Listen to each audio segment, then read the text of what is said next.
Ulangi salam saya. Kayaknya nggak konsentrasi karena begitu salam pas kuenya udah keluar.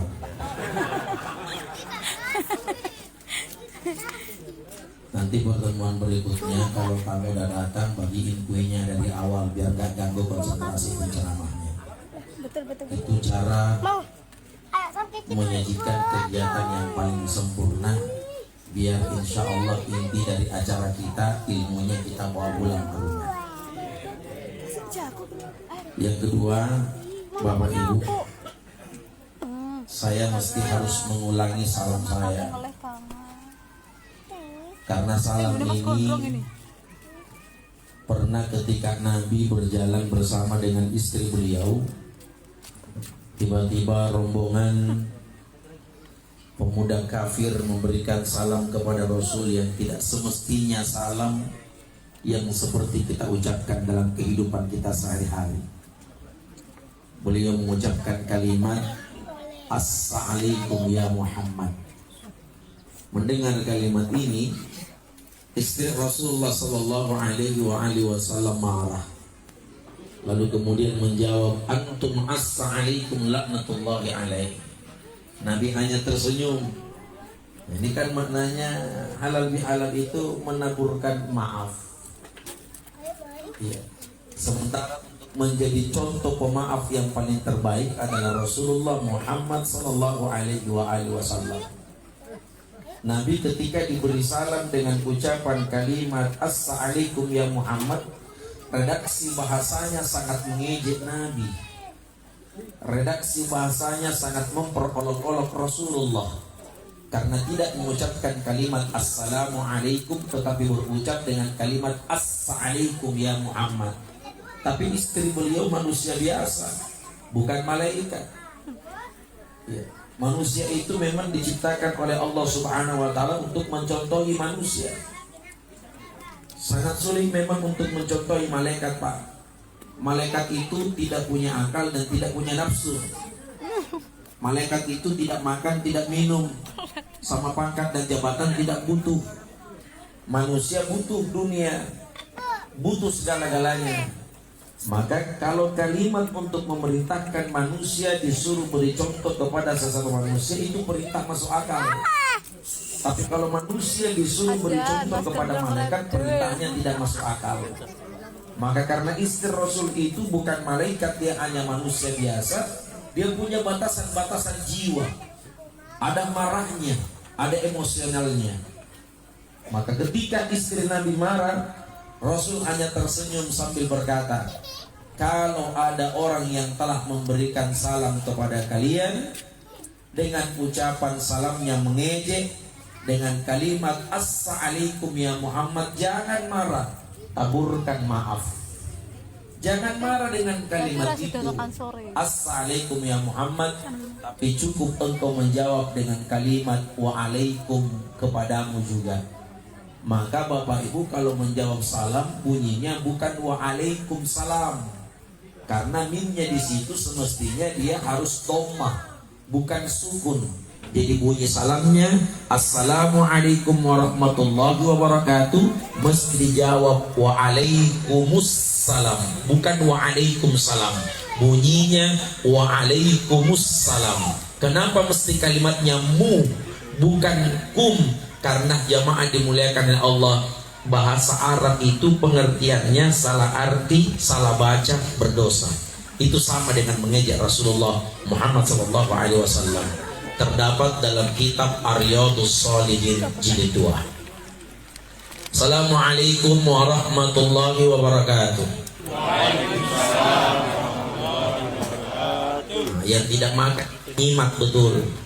Yang makan kue berarti tidak nyimak tadi. Hamdan wa syukran lillah amma ba'du. Bersyukur kepada Allah kita ucapkan kalimat Alhamdulillah. Bersalawat kepada Nabi kita ucapkan kalimat Allahumma sholli ala Muhammad wa ala ali Muhammad. Bapak Ibu jamaah yang insya Allah dirahmati dan dimuliakan Allah. 10 tahun yang lalu di Makassar saya diundang ceramah dengan komunitas Hikmat.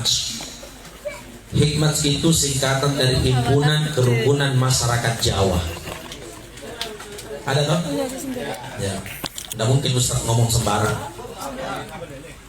Lalu kemudian saya ambil pelajaran. Ternyata orang Jawa itu persatuannya sangat kuat. Persatuannya sangat hebat. Kalau saya sementara ceramah diam di dalam. Nah, kan apa ya? Ternyata pintar juga bahasa Makassar orang Jawa di dalam. Apa ya? Bapak Ibu mohon maaf. Saya keliling ceramah dari Sabang sampai Merauke. Di tanah Papua, asli orang Papua, mayoritas mereka semua para pendatang yang meninggalkan tanah Jawa menuju ke Papua, itu semua adalah orang-orang Jawa. Sampai ditempatkan satu tempat, nama tempatnya khusus untuk SP1, SP2. Semua orang-orang yang berpindah dari Jawa menuju ke Papua. Semua asli rumpun orang Papua di tempat itu. Tidak di Merauke, Jayapura, Kaimana, Fakfak, Sorong, Biak, semua asli orang Papua. Dan dia punya komunitas yang cukup luar biasa hebatnya. Kemudian saya pindah ceramah ke Kalimantan. Di Kalimantan tidak kalah hebat lagi dengan Papua. Orang-orang Jawa jamaah dimuliakan oleh Allah, luar biasa persatuan mereka. Mereka membentuk lagi komunitas khusus mereka orang-orang Jawa. Sampai kalau ada keluarga yang menikah adakan campur sari. Cocok ini? Campur sari. Sampai orang Bugis dan Makassar tidak ngerti apa itu campur sari, ikut joget sama orang Makassar dengan orang Jawa. Itu menandakan ada kebersamaan, menandakan ada persatuan, menandakan ada persaudaraan yang kita miliki. Bahwa Jawa dengan Makassar, Bugis itu tidak dapat dipisahkan. Bukan hanya secara kebetulan pendatang, karena terkadang jamaah dimuliakan oleh Allah, orang Bugis Makassar pun ketika merantau mereka banyak bersahabat dan bersaudara dengan orang-orang Jawa. Siapa kacu begini? Kalau di Makassar, PMKJ sudah mulai kelihatan. Ada hikmat yang sudah mulai menyatu dan menebar di seluruh kota Makassar. Sementara di Sulawesi Selatan sendiri, di Kabupaten Polewali Mandar, Bapak Ibu, segitu hebatnya itu orang-orang Jawa. Di Kabupaten Polewali Mandar, Sulawesi Barat, itu dibuatkan khusus kampung tersendiri, nama kampungnya Wonomulyo. Pernah dengar itu? Wonomulyo. Wonomulyo itu kampung, tidak semua orang Bugis jamaah dimuliakan oleh Allah.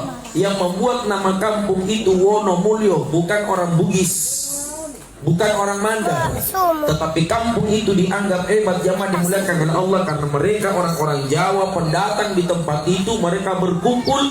Akhirnya pemerintah setempat mengadakan kesepakatan yang cukup luar biasa, kerja keras antara orang-orang Jawa dengan suku Mandar, sehingga kampung itu sepanjang jalan sampai menuju ke kampungnya tanah kelahiran Imam Lapeo. Bapak Ibu jamaah dimuliakan oleh Allah, wali yang sangat dikenal di daerah Polewali Mandar. Maka sebelum ke tanah kelahiran daripada Imam Lapeo, mesti harus melewati perkampungan namanya Wonomulyo, yang hampir mayoritas penduduk mereka adalah orang-orang Jawa. Jadi kedatangan orang-orang Jawa di tanah Sulawesi itu jamaah dimuliakan oleh Allah bukan hanya secara kebetulan. Orang-orang Jawa dengan orang-orang Sulawesi adalah satu bahagian yang tidak dapat dipisahkan. Makanya ada orang Sulawesi menikah dengan orang Jawa, maka ada orang Jawa menikah dengan orang Sulawesi. Yang susah nanti Bapak Ibu, nanti kalau lahir anaknya mau dikasih nama apa? Ada kemarin kejadian begitu teman saya, suaminya orang Jawa, istrinya orang Makassar.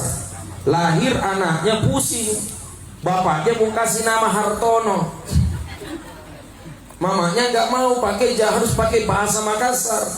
Jadi terpaksa diambil dua nama. Siapa dikasih nama? Sangkala Hartono. Ada sangkalanya, ikut Hartononya. Kenapa? Saling menghargai. Bukan hanya tema halal bihalal, suami istri pun mesti harus bersatu. Kalau tidak ada persatuan jamaah kepada Allah, tidak akan mungkin tercipta yang namanya kebersamaan.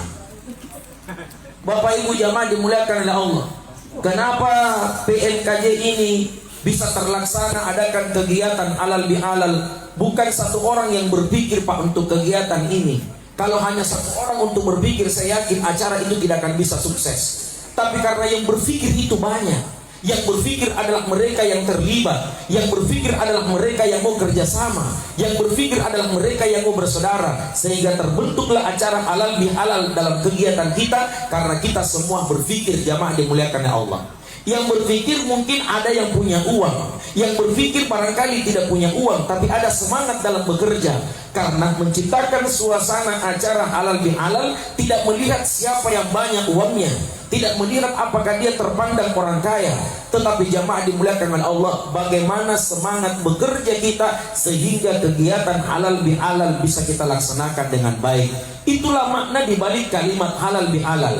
Halal bihalal ini jamaah dimuliakan oleh Allah sebetulnya hanya orang-orang Indonesia yang adakan, Pak.